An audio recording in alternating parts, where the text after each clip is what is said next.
Fourier transform, a very important transform in computer vision and digital image processing. So see what it is, what are the formulas, what is the background. So let us take some fx, which is a continuous function of a real variable x.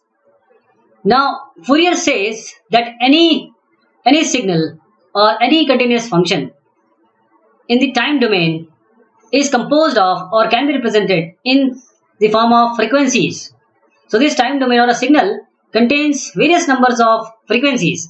I will see how or what is the basic underlying concept when he came to this conclusion.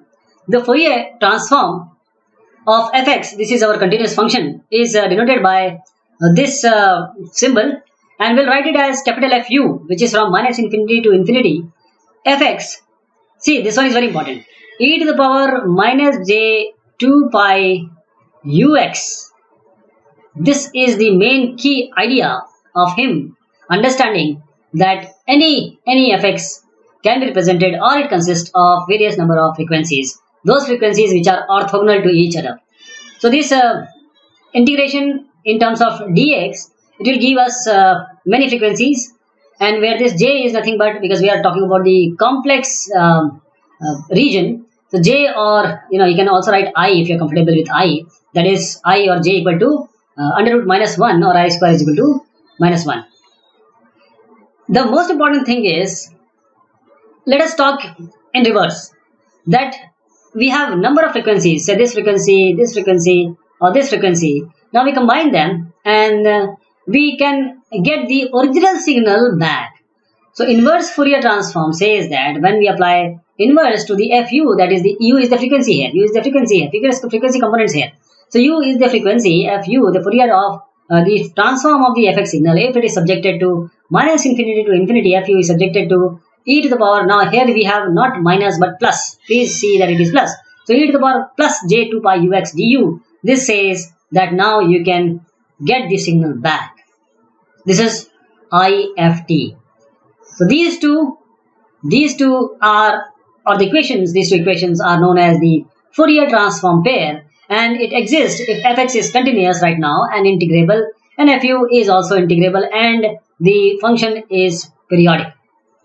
So these conditions, almost always satisfy in practice. So we are concerned with the function fx, which are real, or which are real, or which is real, and the Fourier transform of a real function is complex, generally complex, ru plus jiu. See, this is the real space, this is the imaginary space, and we are talking about these thetas.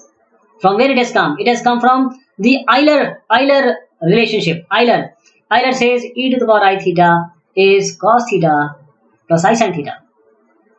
Sin theta. That means what we have done in Fourier transform, we have just taken fx along with e to the power theta, so it is actually cos theta and sin theta, and we know that cos theta and sin theta, they are well known functions, we know about them. Now they have their own frequency, wavelength, etc. So this ru here and iu here denotes the real and imaginary components of fu, which is the Fourier transform. This is expressed in exponential form. Fu can be expressed like this: the magnitude of fu into e to the power j phi u. What is fu? What is phi u? Let us see. The fu, because these are in the complex scenario, so this is the magnitude of fu is given by under root of r square and I square of u. And what about this phi u? This is tan inverse of iu by ru. The magnitude of fu, this is known as the Fourier spectrum. This is known as the Fourier spectrum. And phi u is the phase angle. The square of the spectrum, if you take square of this fu, this under root will be gone, and it is the power, the square, which is known as the power spectrum or the spectral density of your fx. What is this value? This is nothing but the power spectrum of fx. So the variable u is often called as the frequency variable, as I said, fu, this u deemed to be the frequency variable. How it came, as I just suggested, this name arises from the expression of the exponential term e to the power minus j 2 pi ux. This is the crux, this is the main idea of the Fourier transform, and these can be easily represented in the form of sines and cosines from Euler relationship. E to the power minus j 2 pi ux is cos 2 pi ux minus j sin 2 pi ux. So interpreting the integral in the Fourier transform equation as the limit of summation of discrete terms, it will make it obvious for us that fu is composed of infinite number of sum of sines and cosine terms we have just seen, e to the power I theta. So each value of u determines the frequency of its corresponding sine cosine pair.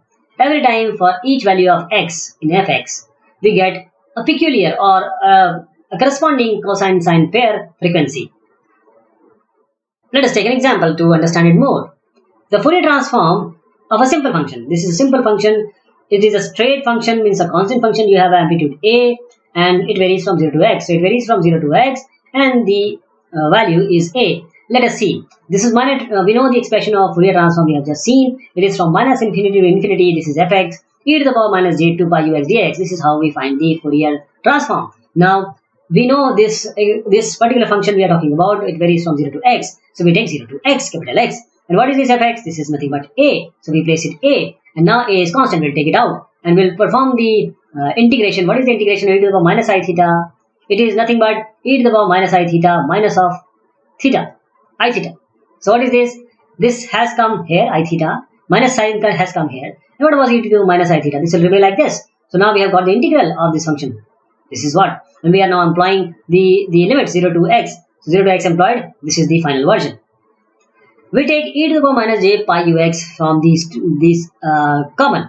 So as we take e to the power minus j pi ux, you can verify that this can be represented like this. How? When I multiply my e to the power minus j 2 pi ux with this, it will become e to the power 0, that is 1. What about this? It will become e to the power minus j 2 pi. This is 2 pi, summation of the powers. So we can write it like this, and you will be wondering why I wrote it like this. This is just because I know that e to the power I theta, e to the minus I theta, cos and sine will come, and these cos theta terms will be cancelled out. And once this cos theta terms will be cancelled out, it will be sine pi ux. This was already there. 2 will be get cancelled by this, and this is e to the power minus j pi ux, which is residing here. So this is your Fourier transform. How easy was it? So this is a complex function. The Fourier spectrum is what? You are taking the mod of fu. So we are taking the mod of what we have just seen. Mod of this. So what we got? We got the magnitude of this a pi u sine pi ux and e to the power minus j pi ux, and this will be only this value. This is what we are taking mod. You know how to take this mod or the magnitude. So the plot of fu would look like this. This is your magnitude of fu, and this is your ax. This is the maximum one with x varying from 0 to x, and this is minus 1 by x on the left hand side, 1 by x on the right hand side, and likewise. Now we come to the 2D Fourier transform. The Fourier transform can be extended to 2 dimension also. So now we have just taken fx. Now we are taking fxy. We are taking in 2 dimension x and y also. So that will be nothing but the Fourier of transform of fxy will be capital F u v, and we'll take 2 integral because now we have to integrate in x direction and y direction or one direction or other direction. So we'll take fxy. This is our original function or original signal. This is nothing but e to the power minus j 2 pi. Now internal things will become ux plus vy, and integral for dx and dy, of course. So the inverse, as I said, inverse is also possible. The inverse of this FUV or Fourier transform will be nothing but FUV, that is the Fourier transform, minus infinity to infinity, e to the power minus, no minus here. Please understand, notice that minus is not there, only plus, j2 pi ux vy. Now we'll integrate in terms of du dv. So this Fourier spectrum, as we said, or as we saw in the single dimension or one dimension, so it was just the previous one, but now we will introduce UV. So it will be Fourier spectrum will be under root of r square and I square of the real and imaginary part square of UV, and the phase angle, of course, will be the tan inverse of I divided by r UV. And what about the power spectrum? You know the power spectrum is given by the square of this. That is, we'll eliminate the under root, and that is given by r square UV plus I square UV. Now let us take this example, and we'll see the spectrum. It was only in this direction previously, and now this is the u axis, this is the v axis, and we have frequencies in both the direction. This is this spectra, frequency spectrum, as you can see. So now let us take an example so you can understand it better what I mean by 2D. Now our function, as we have seen, has now become not just this, but it has become this, right? So now we have what? Fxy is again a. It will be a, but now we are integrating it from minus infinity to infinity fxy e to the power minus j2 pi ux vx dy dx dy. And because of separability of this Fourier transform, we know that these can be separable, and this is one of the characteristics. So you can very well remember it. We can separate it for 0 to x for x dx and 0 to y for y dy. And again, for this, you are aware we have just completed for y. This is the expression, and I'm not going to explain just because we have just done it, and this is, you have known that the result would be like this. So this is the example result of the 2D Fourier transform. The spectrum will be a xy will be the y will be the new term, and this will be the new term for the 2 dimension. So the spectrum would be like this. To have spectrum like this, this is a 2D function, and there are spectra, and the discrete Fourier transform. Let us see the discrete Fourier transform. What we mean by discrete Fourier transform. And before we go ahead, let me tell you that what we are trying to do. Okay, let me first go to that figure and then I will come back. Okay, this is our figure. So this is our signal. This is our signal. This is a continuous function, and this continuous function is varying. And now we have this fx function with respect to x. What are these values? We have taken the discrete value at x0, which is fx0. Discrete value at x1, which is fx0 plus delta x. What is delta x? We are taking samples at the distance of delta x. Now this will be 2 delta x. What is the point we have taken? These are the points we are taking. These are the samples we are taking. For x0 to xn minus 1, we are taking this. So it starts from 0 and goes up to n minus 1. That is 0 to n. So we have taken n samples. Okay, let me go back. Hope you got this idea. Now I will explain. So we have a continuous function. We have discretized it into fx0, fx0 plus delta x until fx0 plus n minus 1 delta x. So we have taken n samples at delta x units apart. So we refer and we say that let x refer to the either a continuous or a discrete value just by saying fx is equal to fx0 plus x delta x, and x would assume a value from 0 to n minus 1, and this f0, f1, f2 to l minus 1, it denotes any n uniformly spaced samples from a corresponding continuous function.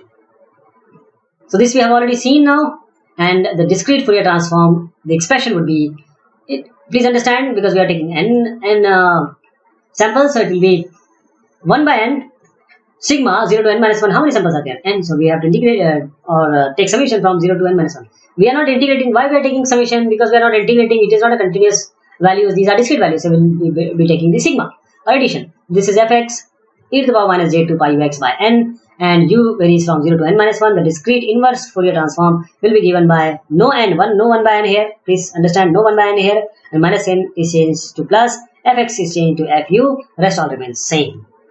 So this again x varies from 0 to n minus 1. So as this u varies from 0 to n minus 1, and the discrete case correspond to the sample of the continuous transform at 0, delta u to delta u, that is n minus 1 delta u. So delta u and delta x, they are related by delta u is equal to 1 by n delta x. And we have just seen why, because of taking of samples at delta x positions. In the 2D case, and now for the digital image processing people and computer vision, this is where it becomes important, because the image or the rasterization or rasterized thing only appears like discrete values of 2-dimensional rows and columns. So this is the 2D discrete Fourier transform. If you are taking an image or thinking in terms of image, this is for you. This is a 2D case. Fu will be given by, if your row is m, n is the column, so 1 by m n, sigma x varies from 0 to n minus 1, y varies from 0 to n minus 1, this is fxy, e to the power minus j 2 pi ux by m, vy by n. Let me write it for you. E to the power minus j 2 pi ux by m plus vy by n. Okay, this is a summation. U varies from 0 to n minus 1, v varies from 0 to n minus 1. This is your inverse. You know how to do the inverse. Don't have to write this mn here. You have to take minus to plus. fxy will be replaced by the Fourier transform at this discrete Fourier transform 2D ft, and this will be the values, all remain same. X varies from n minus 0 to n minus 1, y varies from 0 to n minus 1. So discrete function fxy, it represents the sample of the continuous function at fx0 plus x delta x, y0 plus y delta y. Now delta u, again, m delta x, 1 inverse, and delta v, n delta y inverse. So for the case when n equal to m, you have to just place n, no n square here. Please understand, no n square. fxy, it varies from 0 to n minus 1, 0 to n minus 1, and ux plus vy by n by m will become ux plus vy by simple n, no n square. And inverse will be fuv e to the power not no minus plus e to the power j 2 pi ux vy by n. So each expression in this case has 1 by n terms. Let us take an example. We have taken samples and how the sample has been taken. 0.5x, 0.25, 0.75, 1 to 1.25 now. This is x0, this is x1, this is x2, this is x3. And what is the difference here? This is difference is 0.25. Okay. So these are the samples we have taken here. So we have samples 0, 1, 2, 3, 4. So we'll take these samples always. And the sampling at x0 is 0.5. At x1 0.75, at x2 1.0, at x3 1.25. So delta x is what? 0.25 and x range from 0 to 3. So sigma will be from 0 to 3, delta x is 0.25, and now we will just directly compute the 4 corresponding Fourier transform terms are like this. f0 is 1 by 4, 0 to 3, 0 to 3, 0 to 3, and fx, because it is just 0, because e to the power will be 0, so this will be f0 plus f1 plus f2 plus f3. But now next term, it will not be e to the power 0, but it will be some 1 or 2 or 3, and corresponding values will be like this. Okay, you just have to place the values in the formula, you will get all these values.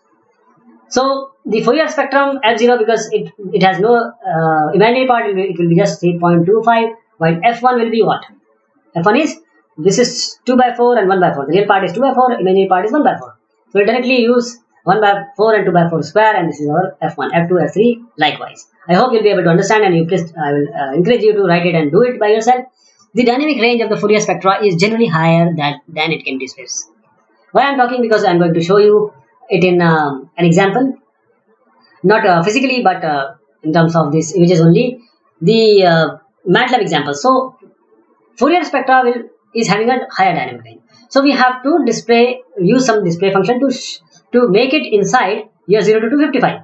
For that we'll use C, which is a scaling factor, and 1 plus FUV. This is how we'll show the spectrum. So we have to compress it. The log is for the compression of the data. And we have separability, that means we are taking the different properties. So discrete transform pair can be written in separable form. I hope you got this idea, because we have already separated it in the previous discussion. So you can separate it. You can do 1 by n of 0 to n minus 1 for x, and for y 0 to n minus 1 for y. You can separate it and you will finally get the answer. Again, for IFT it remains the same. And FUV fxy can be obtained by two steps, by successive application of 1D Fourier transform or its transfer. So 1D in x direction, 1D in y direction. 1D x direction, then applying y direction on the result. So how we can take? Apply 2D transform, that is 0 to x, only x is here. So we are taking fxv. So 0 to n minus 1. Now the result is fxv, right? This fxv is nothing but this value. So we are performing fxv and then placing the value inside this, so that we can find out the resulting value. So what we are doing exactly here is, this is your fxy. You are doing rho transform multiplying by n. So this is fxv, not uv. Please notice, this is not uv, this is fxv. And the column transform on fxv will actually give you uv. And the translation property of the Fourier transform pair are like this: fxy e to the power j 2 pi. Now you are using u0 and v0. So this is nothing but fu minus u0, v minus v0.